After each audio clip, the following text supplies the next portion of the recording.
I want to shift a little bit to your experience during field work. You mentioned that Jamaat members didn't treat you as neutral observers, but as someone who should be morally transformed. What did it feel like to become the object of dawat in the field? Yeah, no, that's so yeah, that's a big part of the book, and thank you, you brought it up.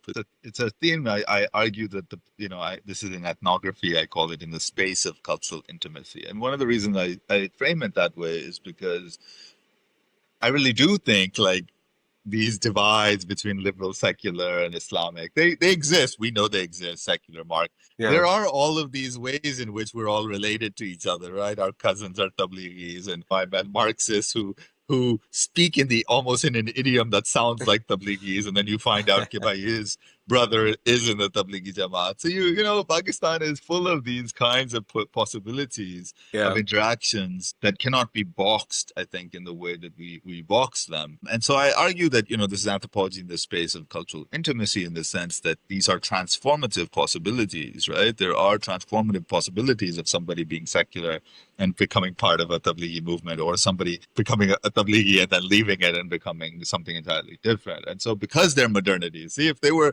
not modernities, if they didn't have some underlying structural similarities, right?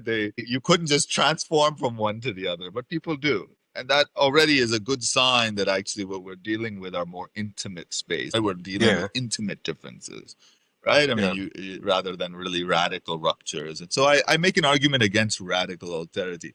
So that's the kind of Yeah. broad frame. I do that through a story of a very good high school friend of mine, A levels friend of mine.